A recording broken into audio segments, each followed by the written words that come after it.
Hello. पिछली बार हमने Swiss संविधान के परिचय के बारे में और उसके अध्ययन के महत्व के बारे में पढ़ा था।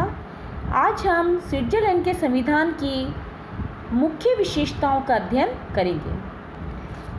सबसे पहले हम बात करते हैं कि स्विट्ज़रलैंड का संविधान एक निर्मित और लिखित संविधान है। It is a enacted and written constitution.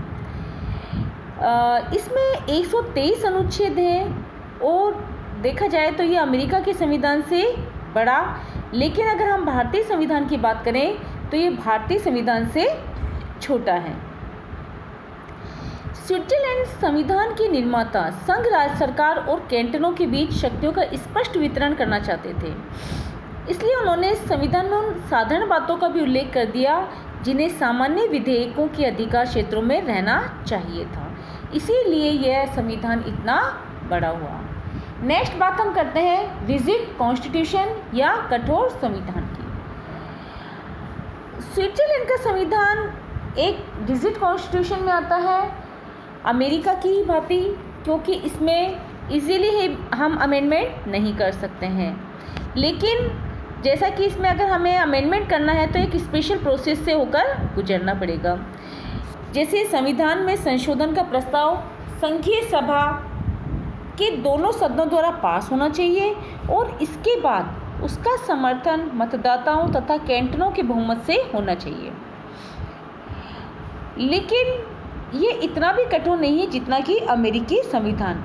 और जैसा कि कैसी वियर ने लिखा है कि यद्यपि स्विस संविधान कठोर है किंतु यहाँ के नागरिक बिल्कुल लचीले हैं। If the Swiss constitution is rigid, the Swiss people are flexible. Next हम बात करते हैं प्राचीनतम गणराज्य की।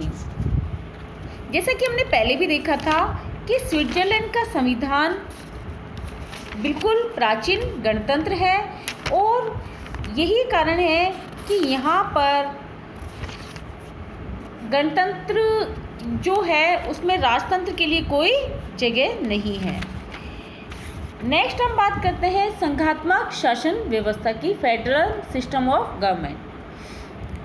अमेरिकी संविधान की भांति यहाँ पर स्विट्ज़रलैंड का संविधान भी फेडरल सिस्टम को अपनाता है, लेकिन स्विस संघ व्यवस्था अमेरिकी संघात्मक व्यवस्था की अपेक्षा अधिक रिजिड है, कठोर है।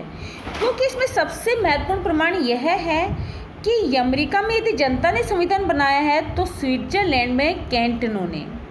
अमेरिकी संविधान की जो प्रियम्बल है उसमें कहा गया है कि हम संयुक्त राज्य अमेरिका के लोग इस संविधान को निर्दिष्ट और स्थापित करते हैं। लेकिन अगर हम स्विट्ज़रलैंड के संविधान की बात करें तो वहाँ लिखा गया है कि स्विट्ज़रलैंड के निम्न 22 सॉवरेन कैंटनों के लोग स्विस संघ का निर्माण करते हैं।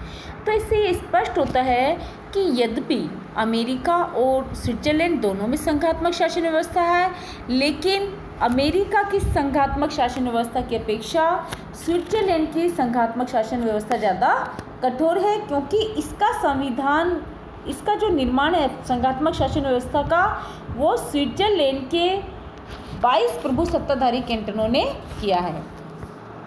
और यही नहीं, ये 22 कैंटन स्वेच्छा से सम्मिलित हुए हैं और चाहे तो ये संघ से निकल भी सकते हैं।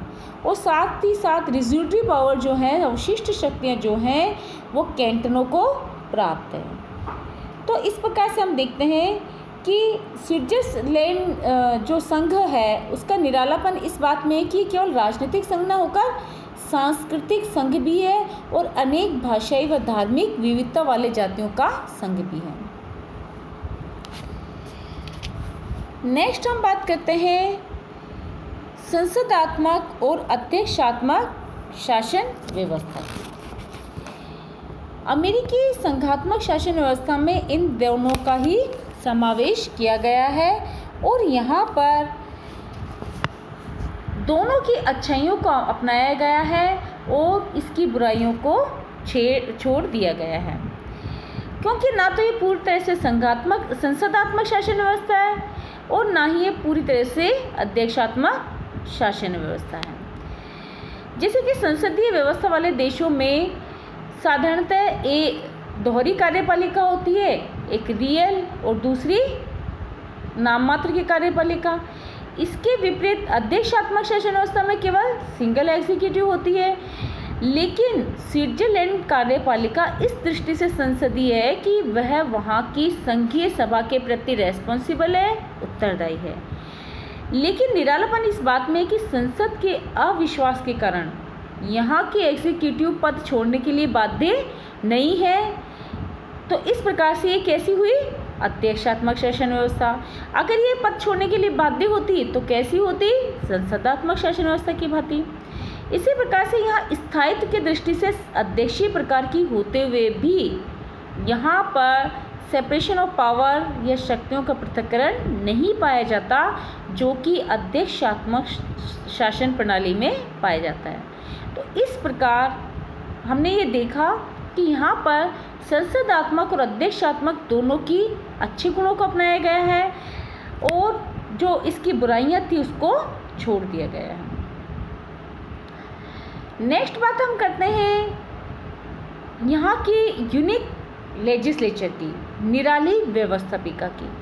क्योंकि स्विट्जरलैंड व्यवस्थापिका के भी 2 सदन हैं, अन्य देशों की जैसे ही राज्य परिषद और राष्ट्रीय परिषद। जहाँ अगर हम अमेरिका के दोनों सदनों की बात करें तो वहाँ पर उच्च सदन सीनेट ज़्यादा शक्तिशाली है, और अगर हम भारत और ब्रिटेन की बात करें तो यहाँ का जो निम्न सदन है, जैसे कि भारत में जैसे हाउस ऑफ कॉमन्स और हमारी जो लोकसभा है वो ज़्यादा पावरफुल है अपेक्षाकृत अपर हाउस के। लेकिन स्विट्जरलैंड की जो कार्य व्यवस्थापिका है वो एकमात्र ऐसी है जहाँ की दोनों सदनों की शक्तियाँ लगभग इक्वल हैं। ठीक है, तो संसार में स्विस व्यवस्थापिका एक ऐसी व्यवस्थापिका है जिसके दोनों सदनों के कार्यों में कोई ज़्यादा इम्पोर्टेंट डिस्क्रिमिनेशन नहीं पाया जाता है, और यह इसीलिए ये बिल्कुल अलग है। नेक्स्ट हम बात करते हैं यहाँ की जो शासन व्यवस्था है उसमें धर्मनिरपेक्ष राज्य की, सेकुलर स्टेट की। संविधान द्वारा स्विट्जरलैंड में सेकुलर स्टेट की स्थापना की गई है, धर्मनिरपेक्ष राज्य की स्थापना की गई है, और जो इसका आर्टिकल 27 के अनुसार स्विट्जरलैंड के सभी नागरिकों को धर्मनिरपेक्षता के साथ साथ प्रारंभिक शिक्षा का अधिकार भी प्रदान किया गया है। 1949 और 50 के अनुसार सभी नागरिकों को धर्म और पूजा की स्वतंत्रता प्रदान की गई है। किसी भी धर्म के नागरिकों को विशेषाधिकार प्रदान नहीं किया गया है। फिर भी एक विचित्र तथ्य यह है कि संविधान के अनुच्छेद 51 द्वारा जीसस धर्म पर प्रतिबंध लगा दिया गया है। अगर हम आर्टिकल 51 की बात करें तो the order of Jesus and societies affiliated with it may not be admitted in any part of Switzerland and all activities in church and school are forbidden to their members। तो ये एक हमें अलग ही अजीब व्यवस्था लगती है कि यहाँ पर धर्मनिरपेक्ष राज्य को अपनाते हुए भी जीसस जो धर्म है उस पर प्रतिबंध लगाया गया है। नेक्स्ट बात हम करते हैं यहाँ के अनिवार्य सैनिक प्रशिक्षण की, कंपल्सरी मिलिट्री ट्रेनिंग।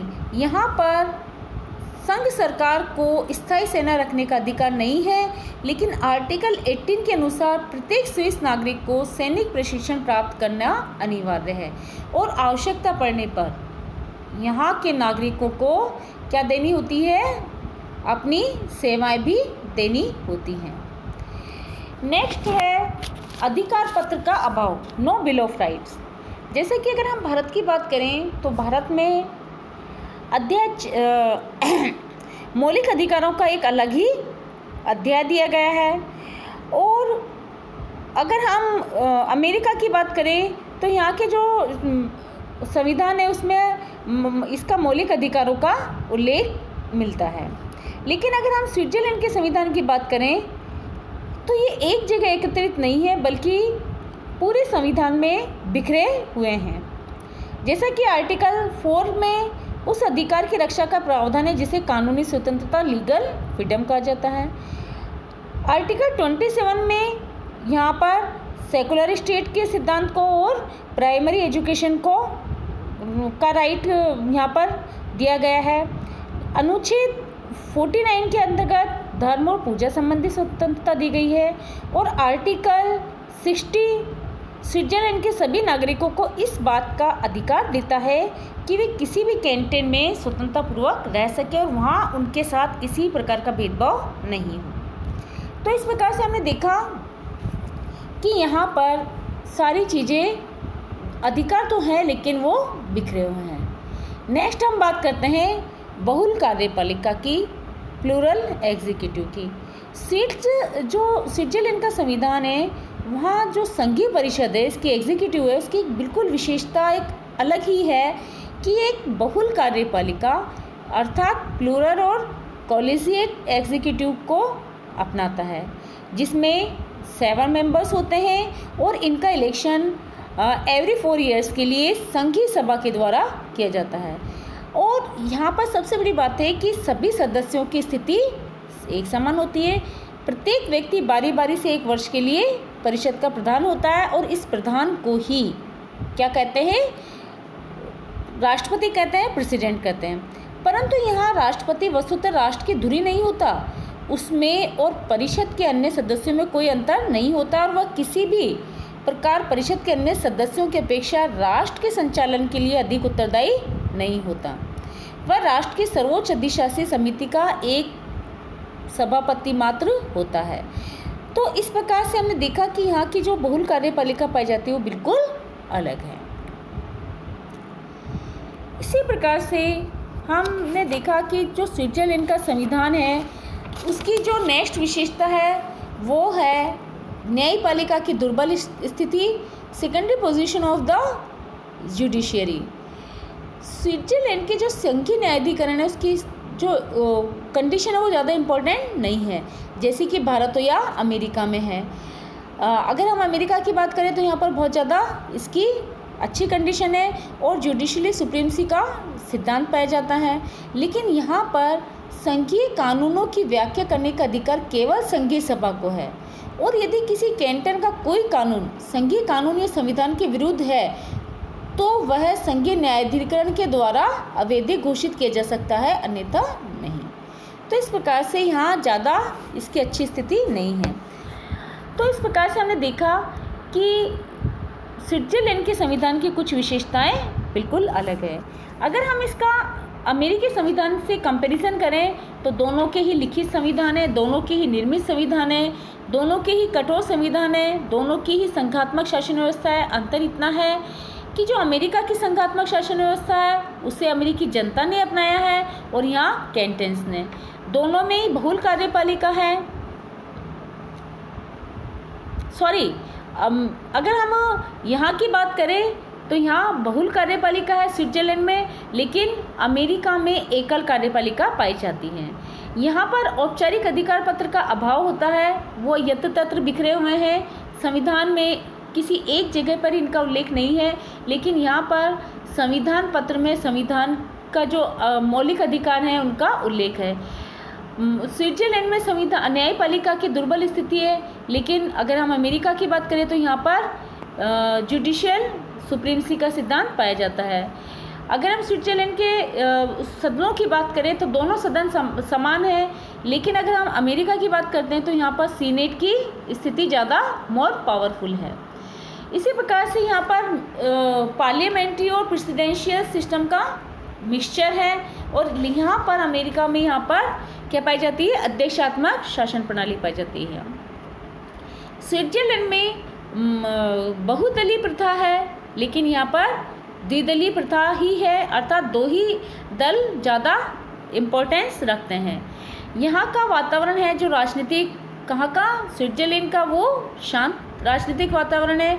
लेकिन अगर हम अमेरिका के राजनीतिक उसकी बात करें वातावरण की तो यहाँ हलचल वाला देश कहा जाता है। और जैसा कि रिसेंटली हम देखेंगे कि यहाँ पर राष्ट्रपति के चुनाव होने जा रहे हैं और राजनीतिक जो जैसे ही अमेरिका के राष्ट्रपति के चुनाव होते हैं पूरा देश में एक तरीके से पूरा राष्ट्र उसके लिए उत्सुक रहता है और बहुत ज़्यादा यहाँ पर राजनीतिक हलचलें होती हैं। तो इस प्रकार से हमने देखा कि दोनों देशों के संविधान में कुछ विशेषताएं समान हैं और कुछ में थोड़ी भिन्नता है। कल हम अध्ययन करेंगे चीन के संविधान का। धन्यवाद।